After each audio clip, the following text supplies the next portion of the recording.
Есенмісіз эфирда яңалыклар чыгарылышы студияда Лилия Гатина алгатыба койбір темалар турында. Жолда корбыз һәм кавыннар сатыла башлады. Тик кулланучылар өстәленә эләккәнче товарны мәҗбүри тикшерү көтә. Корбызны нәрсәгә тикшерәләр? Шолы театрында французлар Аяз Гыйләҗев исемендәге Татар дәүләт драма театры премьерага әзерләнә. Шәһәрдәшләрне нәрсә көтә? Урманнарны шүпчардан орындырдылар. Республикада чиста урманнар акциясы дәвам итә.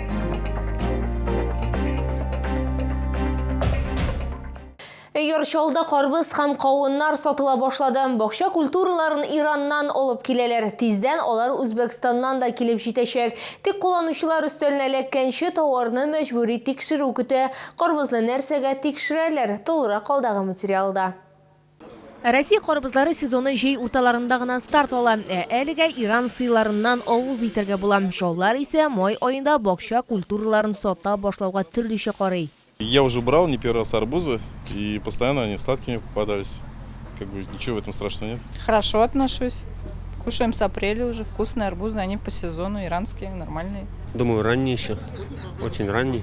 Они, наверное, в теплицах выращены, на химии. Тик сатучылар корбыз теплицаларда түгел, кояшлы Иранда үстерелгән дип ышандыра. Хорошие арбузы из Ирана идут с конца апреля по июнь, по середину июня, и опасаться их не стоит, потому что как раз таки именно в это время арбузы идут самые спелые, достаточно самые вкусные, и самое главное, что они проверены уже на таможне, и действительно сюда попадают настоящие вкусные арбузы. Шулай ук сатучылар иң тәмле корбызларны ничек сайлап алу сирендә ачты.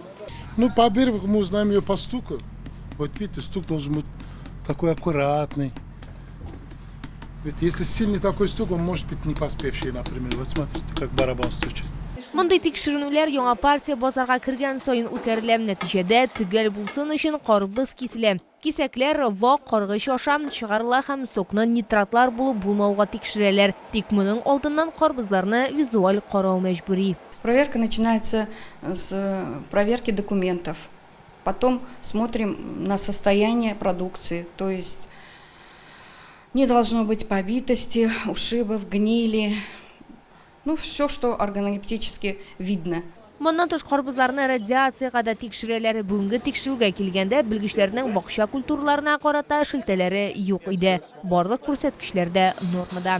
Лилия Гатина, Эльмира Гайнетдинова, Кирилл Хабзей, яңалыклар.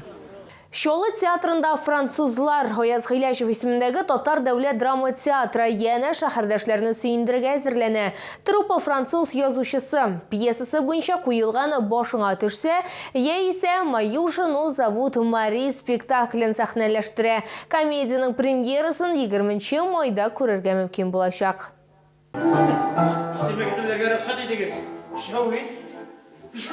Мәхәббәт упкынна чумган җәвид өчен котылу чарасы юк кебек хәлләр. Шул кадәр кискенләшәм, судан коры чыгу өчен җәвидкә 1000 төрле юлдан бары берсен генә сайларга кала. Гаиләне коткарыргамы, әллә үзеңнеме, әллә бөтен проблемаларга кул селтәп алардан качу янгын караргамы? Моңа тиклем гел шулай эшләйде лабаса.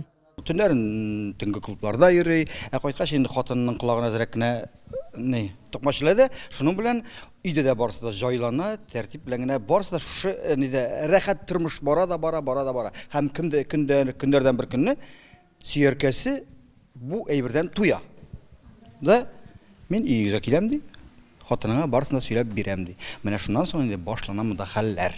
Ул менә шушы төп геройның хатыны. Мин инде башында керәм һәм ахырда гына керәм дигәнне башлыйм, ләкин спектакль гел минем турында гына барган шикелле, чөнки гел минем турында Мәрьям, чөнки мин булып, аннары башка персонажны киендерәләр. Хатын-кызнымы, иратнымы секрет килеп карарсыннар дип әйтәм инде. Мою жену зовут Мария яки Башыңа төшсә пьесасы буенча куелган спектакль юкка гына сайланмаган. Башка спектакльгә репетиция барган вакыт актерларның берсе, әгәр мин хатын-кыз күлмәген кигән булсам, бу рольне башкача уйнар идем дип билгеләп үткән. Сәнгать җитәкчесе Олег Кинжигулов бу сүзләрне истә калдыра һәм соңрак аларны тормышка ашыра. Авантюрная комедия. Монда мәхәббәт тарихы да бар. Дуслык турында да һәм инде төп тема буларак 200-лек бара. Чөнки үзенең пьесасында да Дон Жуанга теге отсылкалар бар. Башыңа төшсә спектакле бу театр сезонының соңгы премьерасы, әмма бу елда ул әле соңгысы түгел. Яңа сезонда шоуларны Островскийның Урман әсәре буенча куелган тамаша һәм сюрприз буларак Аяз Гыйләҗев әсәре буенча куелган тагын бер спектакль көтәчәк. Лилия Гатина, Ленар Солтанов, яңалыклар.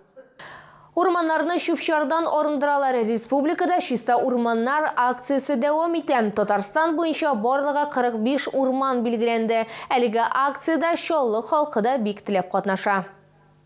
Урманы саклау каулы бик җиңелләрдән түгел ди урманчылар. Агачы тортудан тыш әле аны тиешенчә карарга да кирәк. Сынган ботаклардан шүпчардан арындыру сорала. Бу эштә яры якындагы поселок һәм бакчачылык ширкәтләре активистлары ярдәмгә килә. Сосновый Бор җирле үзидарә җәмгыяте рәисе әйтүенчә, шүпчарны күп очракта ял итүчеләр калдырып китә.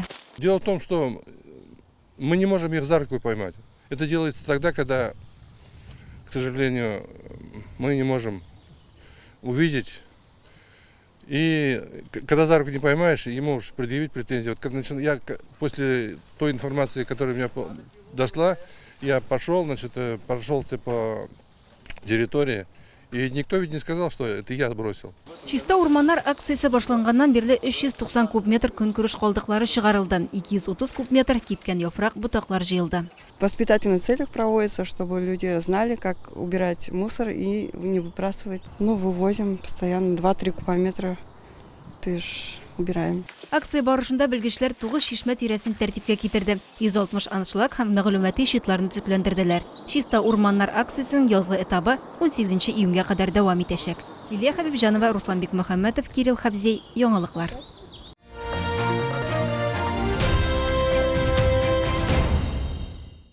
Тәмле, файдалы һәм арзан бәядән Камчатка балыгы һәм уылдыгы ярминкә күргәзмәсе шәһәрләшләрне тагын шатландыра. Балык деликатесларының зур ассортименты тәм-том яратучы һәркемнең күңеленә хуш киләчәк. Аларны Грин сәүдә үзәгендә беренче катта сатып алырга мөмкин. Керү Автозавод проспекты ягыннан. Пробуйте нашу чавычу, обалденная, нежная, малосольная, тает во рту. Дайте попробовать. Салкын хорлы кыштан соң организмга витаминнар кытлыгына каршы көрәштә ярдәм кирәк. Монда исә табигый файдалы продукт. Аз тузлы, шулай ук салкын һәм кайнар сул белән ысланган балык ризыклары ярдәмгә киләчәк.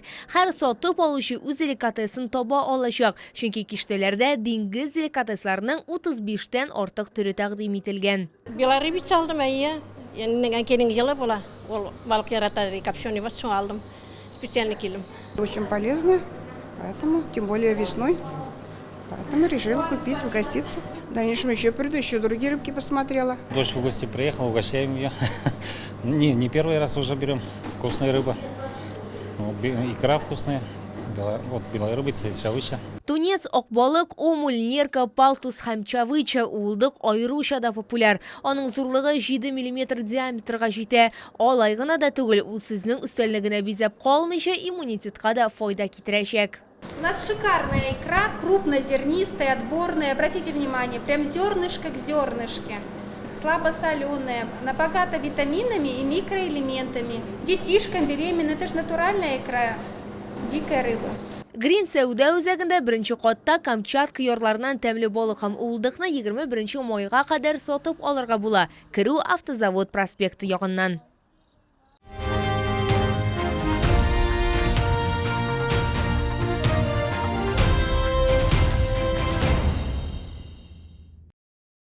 Бу сезгә җиткерәсе соңгы мәгълүматы без дидем. Мин Лилия Гатин сезнең белән сау булашам. Игътибарыгыз өчен рәхмәт.